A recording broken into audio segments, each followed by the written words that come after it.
Okay, we have CEB2 here, and the issues are like the holes.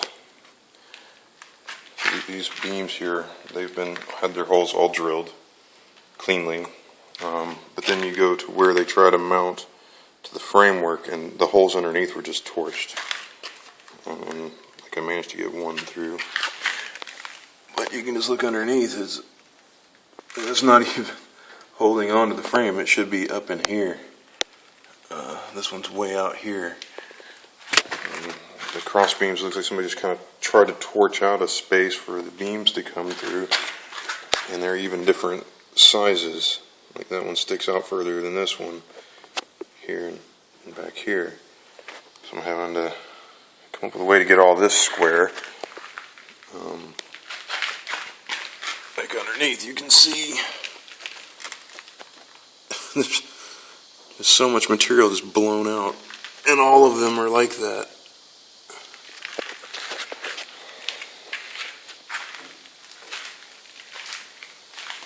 So I'm trying our best to get this thing squared up. The drawer has a bit of slop to it. You can see light coming through, just because this is the one that had the press foot that was an inch down. We raised it up to the level of the deck, but even with that up like this, there's still this gap in here, so that might cause a bit of an issue.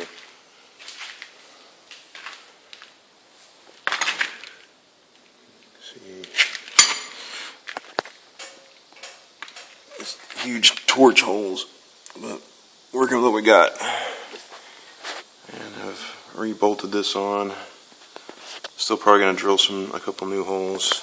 There's the press foot, the cross member at the bottom bolted in now, as firm as we could get it, but there's still, that's how far off it was.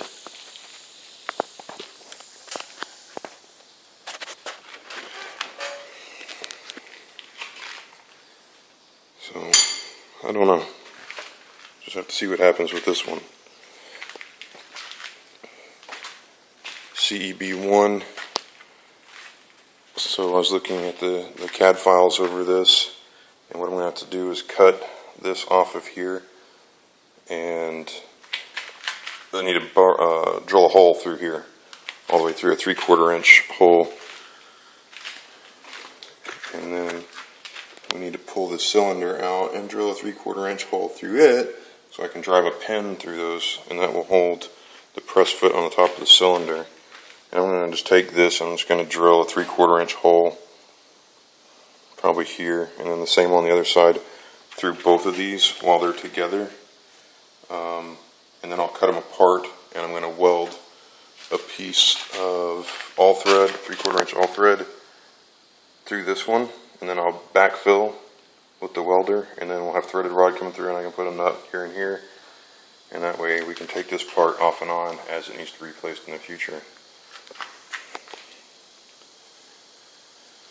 Fun stuff.